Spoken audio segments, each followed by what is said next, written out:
buenas noches, estimados hermanos maestrantes de la Universidad Shalom. Agradecemos profundamente a Dios este tiempo que Él nos permite de docencia con ustedes y, por qué no decir, aprovechando la ocasión para ampliar algunos conceptos que dejamos inconclusos en la clase pasada sobre la escatología del reino. Ya para todos nosotros es de claro conocimiento la definición de escatología que la hemos repetido en algunas ocasiones, pero que aprovechamos también la ocasión para dar también una breve definición sobre el tema escatología, que no es más que una palabra que viene del griego, escatos, o lo último, y logos, palabra o discurso o estudio de las últimas cosas, el estudio de las últimas cosas. Hay dos categorías de la escatología. La primera es la escatología universal, aquella que tiene que ver con las últimas cosas que van a acontecer en el planeta o en todo el cosmos, las cosas finales del cosmos o del planeta. Y la segunda categoría tiene que ver con el destino de los individuos, es decir, qué sucederá con las personas que mueren sin Cristo, las personas que han nacido desde Adán hasta acá, las personas que van a vivir en el milenio y que también van a morir. Entonces la escatología nos permite hacer un breve análisis sobre esa situación. ¿Cuál es el destino de los individuos? ¿Deja de existir el ser humano cuando muere? ¿Hay vida después de la vida? ¿O hay vida después de la muerte? Son temas bien propicios para el estudio de la escatología, y más en este caso, que es la escatología del reino de Dios, ya Dios directamente gobernando a las naciones.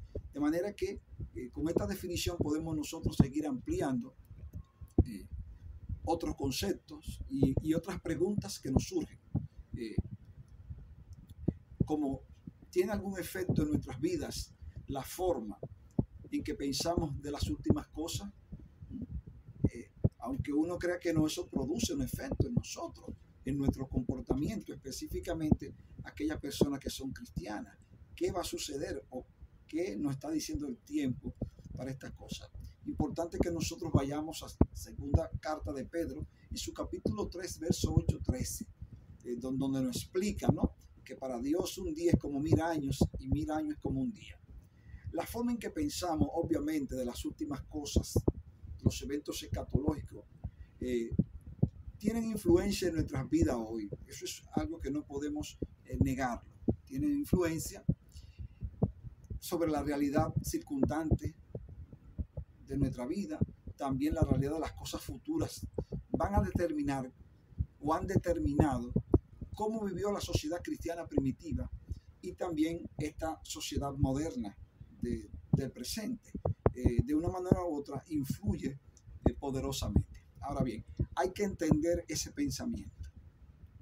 Y ya en nuestra segunda sección ya lo veremos en lo que hemos definido como la protoescatología, partiendo de que Dios le ha expandido a la humanidad conocimientos de una manera u otra, pero estos conocimientos vinieron a ser perfeccionados ya cuando Dios llama a su pueblo Israel para que se constituya en una nación. Ahora bien, ¿cómo entender esta historia? ¿Cómo entender esta realidad escatológica? Para algunos la historia se repite varias veces. Es importante destacar que la historia no se repite. Hay eventos parecidos, espacios geográficos donde se han llevado a cabo eventos escatológicos de la actividad política, entre otras, pero la historia de por sí es irrepetible. Así que ese concepto nosotros como Universidad Shalom pues nos gustaría aclarar y enseñar a nuestros estudiantes que la historia de por sí no se repite, porque si se repite entonces deja de ser historia. Hay hechos parecidos, pero todo hecho histórico es irrepetible. Para los estoicos, pensaban que después de cierto tiempo, recuerden esas dos escuelas de pensamiento de la antigüedad griega y que se transmitieron a los días de Pablo, los estoicos y los epicúreos. Los estoicos, que vivían una vida de mucha austeridad moral, social, económica, en fin. Ellos pensaban que después de cierto tiempo los planetas regresaban al lugar donde comenzaron, lo cual produce una conflagración o un enfrentamiento y destrucción de todo lo que existe. Es decir, todo vuelve a lo mismo, planteaban los estoicos. Debo de aclarar, queridos maestrantes, que muchos de estos conceptos no debemos de descartarlos del todo, sino hacer uso de ellos para que nuestro acervo cultural se vaya enriqueciendo, ¿no? Entonces, estos conceptos son buenos analizar. Entonces, para ello todo vuelve a lo mismo, después de un largo periodo de tiempo, de ese enfrentamiento, de destrucción, todo lo que existe vuelve a lo mismo. Luego el cosmos es renovado de alguna manera. El cosmos se renueva y todo vuelve a florecer, todo vuelve a crecer. Eso es como un terminar y un comenzar.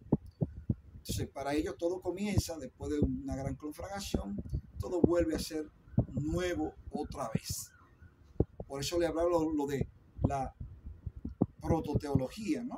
Partiendo de esos conceptos griegos, y veremos otras civilizaciones de la antigüedad que también hicieron lo mismo, hicieron planteamientos, pero que vienen a ser perfeccionados, explicados por el Señor Jesucristo y posteriormente por sus apóstoles. Para ello el ciclo vuelve, se reinicia de nuevo hasta repetir todo otra vez. Eso es el pensamiento de los estoicos. Otro pensamiento que es importante que le dediquemos atención es que ellos plantean que esta historia es una sucesión de eventos sin significado para otros, que solamente los hechos políticos, teológicos, económicos, en fin, se van dando de manera simultánea sin ninguna trascendencia, sino que son hechos que se dan de manera consuetudinaria. No hay un propósito en esos eventos, según esta segunda posición. No hay un propósito ni ninguna meta en la vida, todo sucede por casualidad, según esta tercera forma de explicar estos eventos escatológicos, que la historia lo ha recogido de manera brillante para nuestra edificación. El tercer concepto de cómo entender esos procesos escatológicos plantea que la historia o estos eventos trascendentes se conducen hacia una meta, hacia la consumación de un gran propósito, del cual nosotros estamos de acuerdo con esta definición escatológica de todos los eventos que se han sucedido en toda la historia de la humanidad, del que tenemos conocimiento y del que hay registro escrito. Recuerden que si no hay registro histórico, registro escrito, interpretar la historia, analizarla, se nos convierte en un poco difícil, ¿no? Hacer un análisis donde no hay documentación. Entonces, les repito que esta tercera visión de la historia dice que la historia o los eventos escatológicos se suceden o se conducen hacia la consumación de un gran propósito. Este pensamiento es como la Biblia trata todos los eventos escatológicos. Todos los eventos escatológicos tienen un fin en sí mismo y tienen un gran propósito que deben de alcanzarse. De manera que no es nada al azar. Tampoco podemos decir que es todo una premeditación de la divinidad, pero que sí todo está bastante encauzado a ese gran propósito.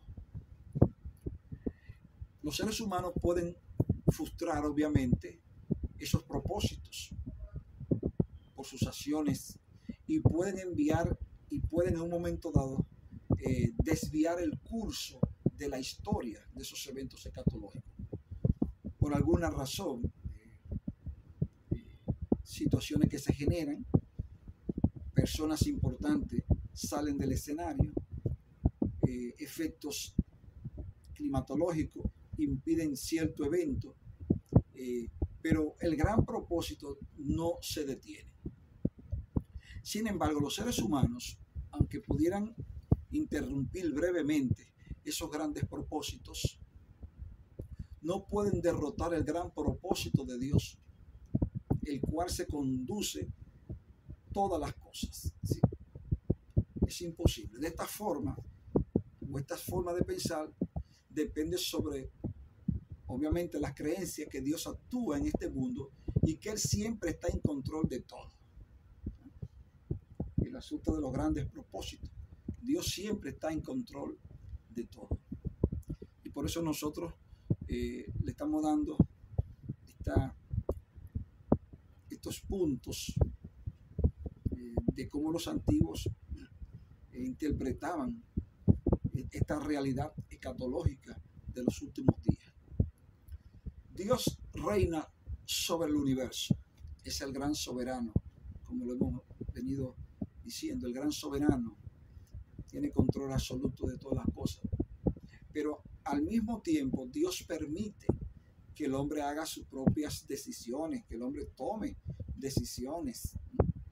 Entiéndase, el hombre inclinado hacia la voluntad de Dios como el hombre que no está inclinado hacia la voluntad de Dios. Cuando estas decisiones, queridos maestrantes, cuando estas decisiones coadyuvan o trabajan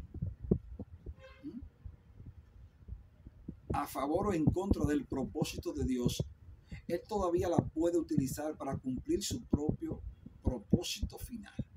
Si estén los hombres de acuerdo o no estén de acuerdo, Dios puede utilizar esa voluntad, esas decisiones de los seres humanos para cumplir.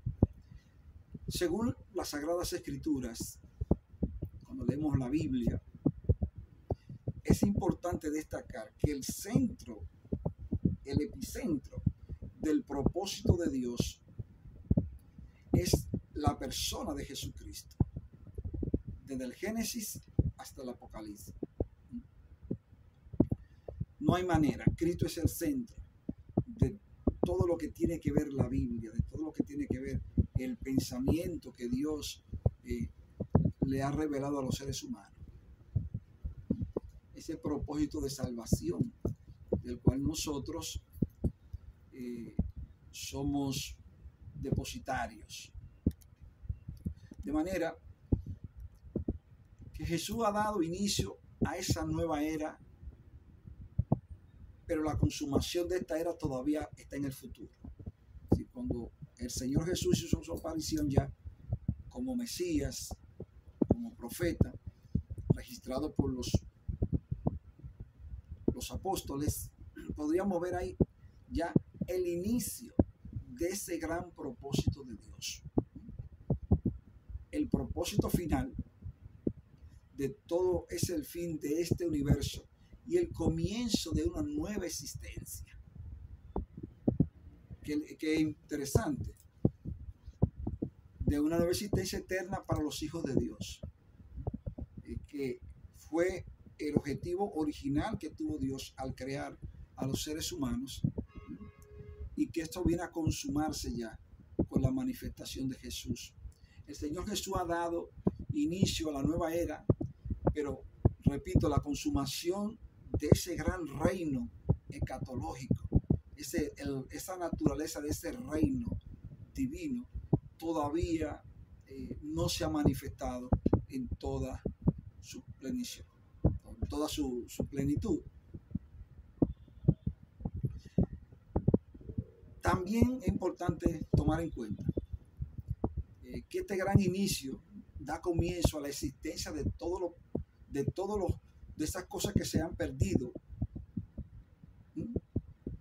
y en especial de los seres humanos, todos esos seres humanos que se han perdido, quienes estarán separados de Dios y de sus bendiciones, porque tristemente hay que mencionar, no solamente es una era de paz para los hijos de Dios, de una bendición, de una reivindicación, sino que también será el inicio de muchas personas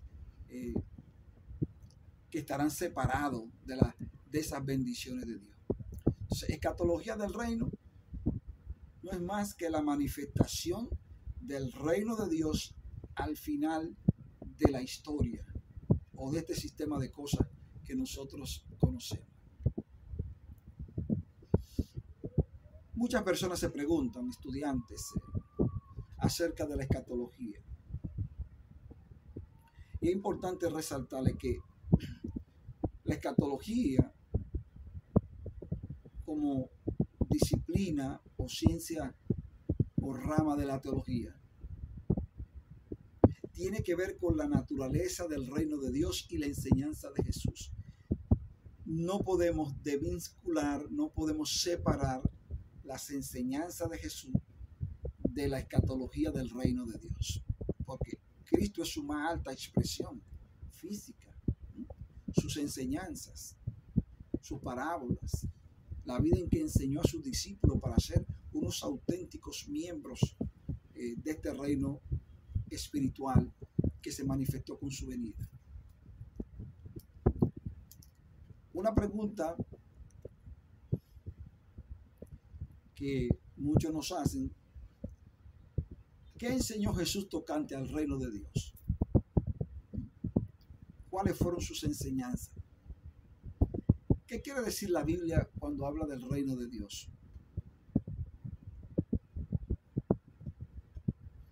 El reino de Dios está entre vosotros, dijo Jesús. ¿Ha llegado ya el reino o todavía quedan por revelarse en el futuro algunas cosas? De eso estamos de acuerdo. El reino está entre nosotros, pero toda su manifestación en gloria todavía nosotros no la hemos experimentado como algunos la definen. Vamos a definir a grosso modo el término reino de Dios. Lo podemos definir de la manera siguiente: que el reino de Dios, especialmente en el Antiguo Testamento, se refiere principalmente al reinado o liderazgo real. Ese liderazgo que tuvieron Saúl, David, Salomón, ¿recuerdan? Y de ahí todos esos reyes que dirigieron las 10 tribus en un momento dado, o la separación de esto. Pero siempre que en el Antiguo Testamento se habla del reino de Dios, estamos hablando muy específicamente de ese liderazgo real, de ese liderazgo político. Hay una segunda definición, un segundo término, que lo podemos considerar como secundario, que también es el de un lugar en donde se ejerce aquel dominio o reinado. ¿Sí? Aquel lugar. ¿Sí? Dios reina, no necesita un espacio geográfico, no necesita una corte real visible, no necesita funcionarios. Dios reina donde Él ejerce su reinado, ya sea físico o ya sea en lo político, ¿no? O en lo visible.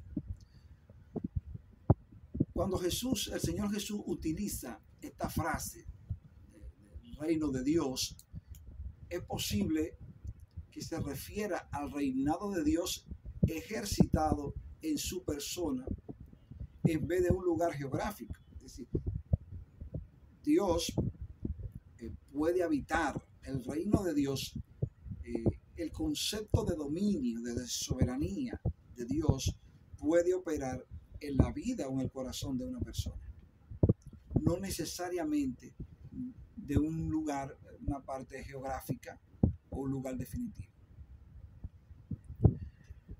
Pero este reino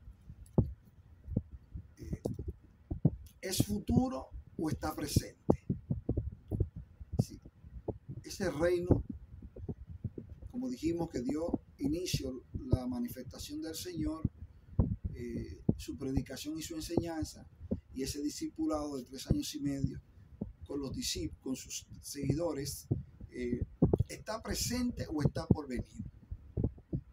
Para algunas corrientes que entienden que el milenio comenzó con la primera venida de Cristo hasta el día de hoy, para ellos es posible que el reino futuro no sea una realidad porque ya Dios está reinando en medio nuestro. Entonces, el reino es futuro, no ha llegado todavía, y eso lo entendemos para nosotros, ¿verdad? Porque entendemos que existe y que va a gobernar de manera literal el Señor Jesús en su segunda venida. El reino es futuro, no ha llegado todavía, y nuestra teología plantea que comenzará cuando Jesús regrese por su segunda venida. Para los que no creen en el milenio, dicen que ese reinado escatológico comenzó por la primera venida del Señor Jesús. Para nosotros, este reinado comenzará ya políticamente hablando en su segunda venida, o lo que es mejor, ese reinado escatológico en su segunda venida. Y como ya dijimos, y ya lo plantea los conceptos de la escatología realizada, así se le llama escatología realizada, a los que no creen la manifestación física del reino de Dios. Ellos dicen que el reino ya está presente entre nosotros y que se manifestó con la primera venida de Jesús en su ministerio. El reinado es presente y futuro, escatología inaugurada. Para ellos, como dije, al igual que la realizada, ha comenzado, pero todavía falta la consumación final del mismo.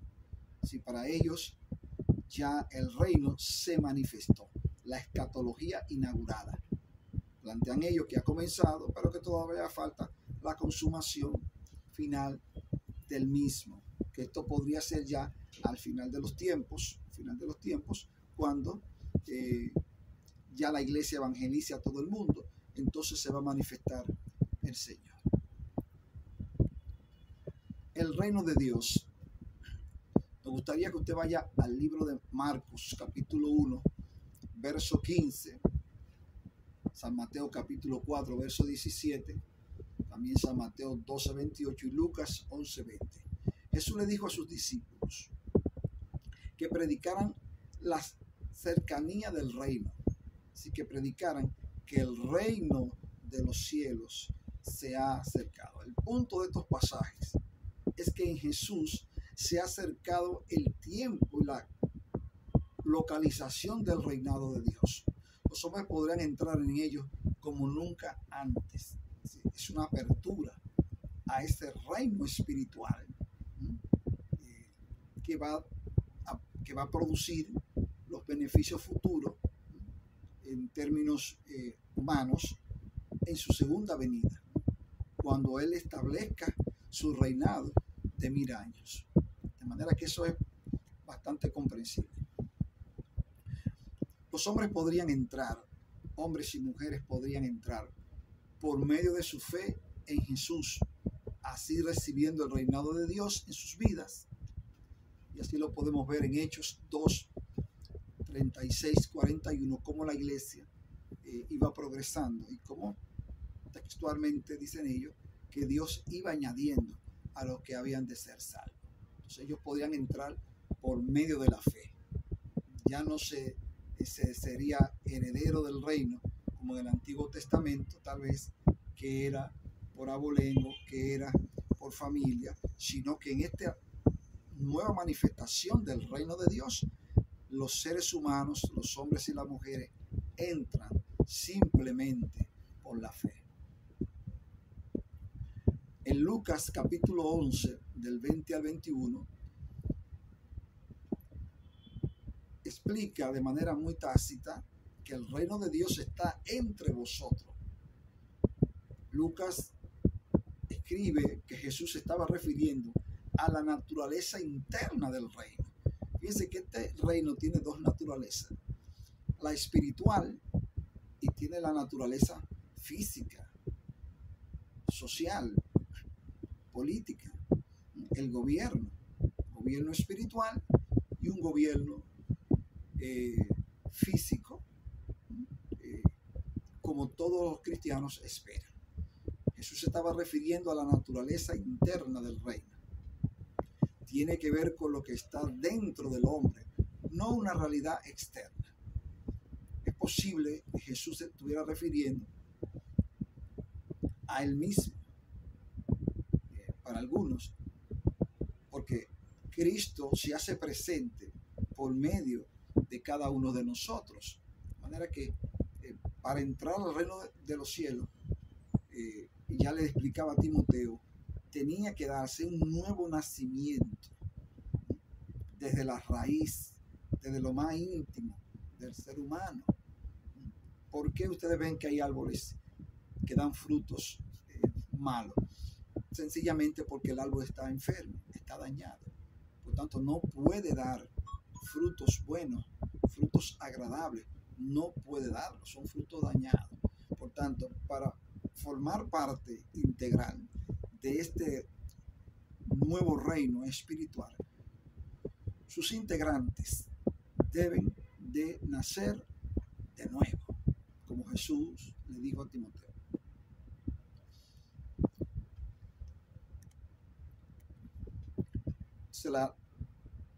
Si vamos a Mateo 24, Lucas 21 y Marcos 13, ya entrando en la parte conclusiva del ministerio de Jesús y la preocupación de sus discípulos de cuándo iba a restablecer el reino de Israel, podríamos ir a Mateo 24, Lucas 21 y Marcos 13. Los discípulos, bien inquietos por los acontecimientos que se están dando en su alrededor, le hacen dos preguntas al Señor. Y ya también por la conversación que Jesús ha tenido con ellos sobre que era necesario que Él fuera crucificado, que fuera a Jerusalén, que fuera crucificado y que al tercer día iba a resucitar. Los discípulos tienen una inquietud que la consideramos bastante válida. En ese mismo orden le hacen dos preguntas al Señor. ¿Cuándo serán estas cosas? Refiriéndose a Mateo 24, a Lucas 21 y a Marcos 13, como lo he dicho. Sobre el fin del mundo, sobre los eventos escatológicos que se van a dar. Recuerden que ellos están haciendo la pregunta en el año 34 aproximadamente. Ahí están las preguntas. Estas preguntas tienen que ver con la destrucción del templo y de Jerusalén. Los versos 4 hasta 35 contestan esta pregunta. Jesús, ellos le han mostrado la hermosura de los templos, o del templo de Jerusalén, la gran construcción que hizo Herodes. Entonces él profetiza que no va a haber piedra sobre piedra que no sea removida. La segunda pregunta que le hacen los discípulos a Jesús sobre los eventos escatológicos y el establecimiento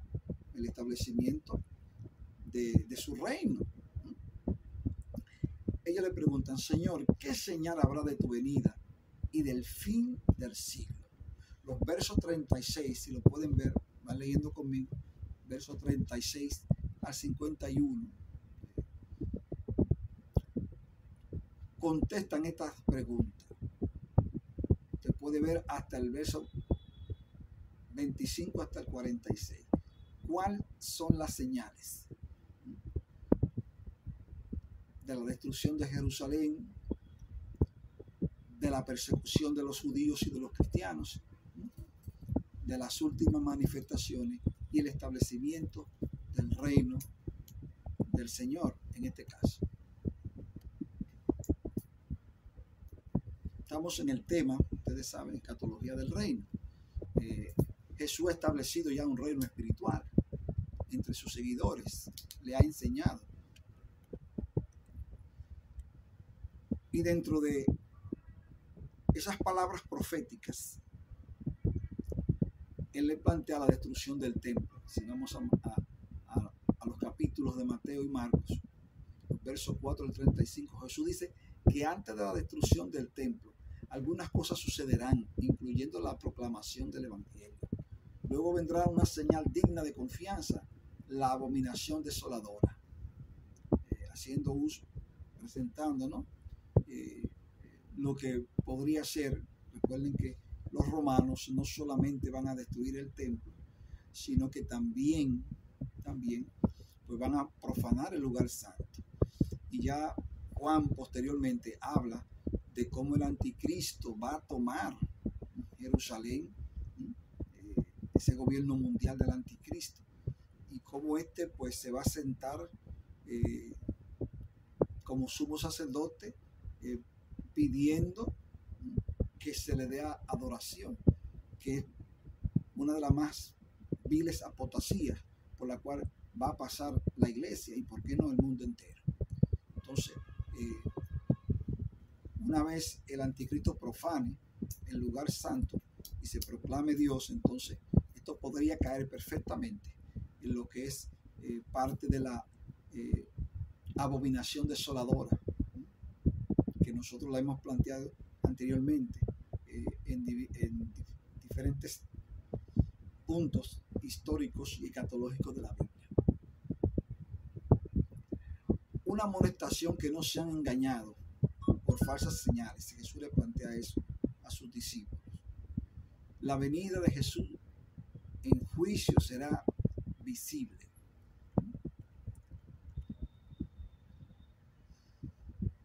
Aquí vemos una breve descripción apocalíptica del juicio de Dios sobre Jerusalén, según los versos 29 y 31. Compárese con el libro de Joel, capítulo 2, verso 10. Y también Isaías, capítulo 13, verso 10. Podríamos ver Ezequiel 32, 7 y Apocalipsis, capítulo 6, verso 12. La señal verdadera demostrará cuándo están por suceder el juicio de Dios. Será antes de que pasen estas generaciones. Es un punto importante tratar. Los versos 4 al 28 hablan de que aquellos días, los días de la tribulación, cuando los romanos sitiaron a Jerusalén, podría ser, pero la Biblia habla de la gran tribulación que va a padecer no solamente la zona de Jerusalén, sino que también va a padecer toda la humanidad. Y así San Mateo lo plantea, no solamente la destrucción de Jerusalén, sino todo un componente de situaciones que se le van a generar. La venida de Jesús, el verso 36-51. El cambio de tema se nota en que se habla de aquel día en vez de aquellos días. Esta venida no tendrá una señal como la hay en la destrucción de Jerusalén, ya que no se sabe el día ni la hora. El día vendrá como ladrón en la noche. Tienen que estar preparados. Y esta parte ya de la manifestación visible del reino escatológico de Dios, ya, que lo podemos centrar muy específicamente en su segunda venida.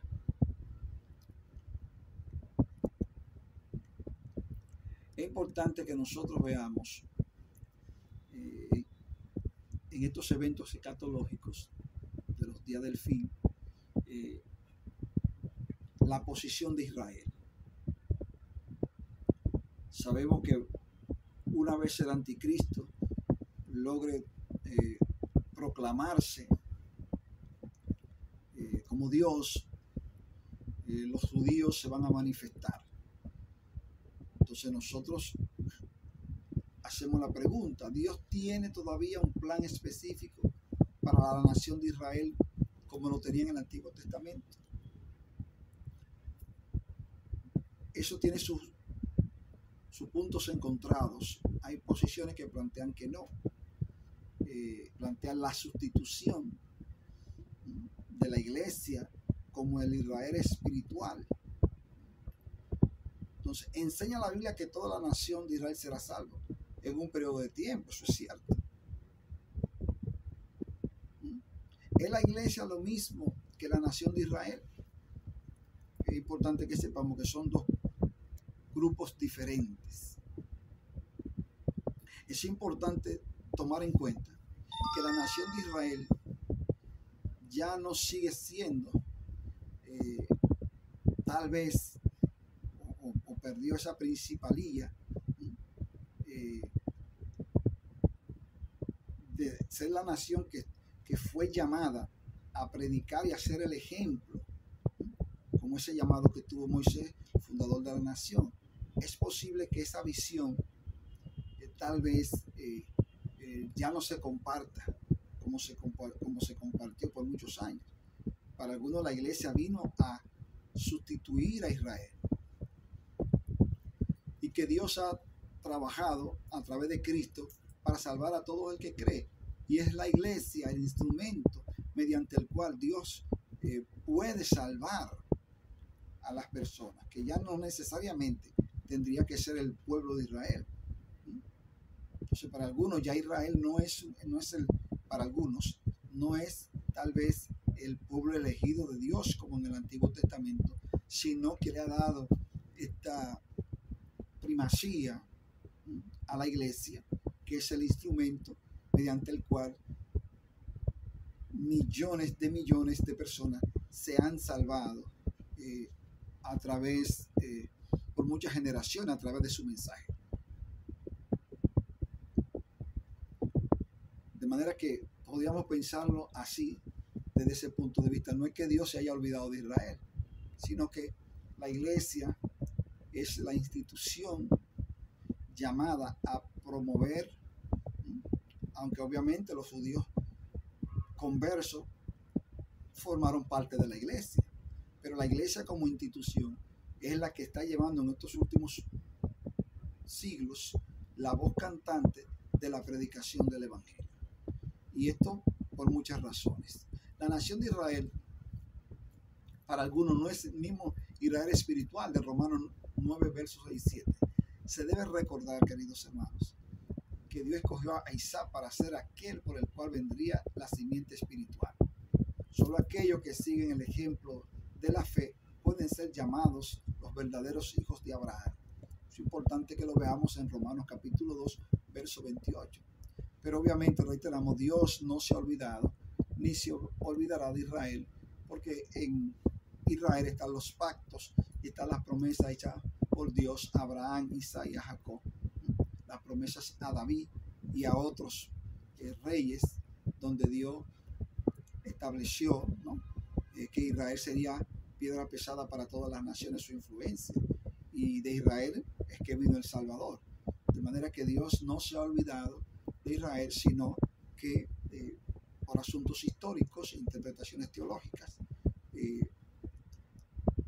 ha habido una discordancia entre el cristianismo y el judaísmo, aunque tenemos a los mismos padres, a los mismos patriarcas como nuestros padres fundadores.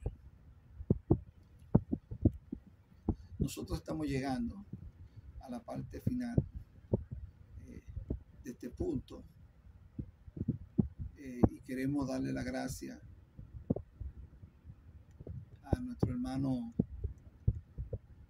a nuestros hermanos y a nuestro hermano rector por darnos la oportunidad de estar con ustedes compartiendo esta breve introducción sobre la escatología, sus dos categorías, la universal y la personal, la individual, que la estaremos tratando con más amplitud en otros videos. Así que Dios les bendiga, muchas gracias, es nuestra oración y es también nuestro deseo.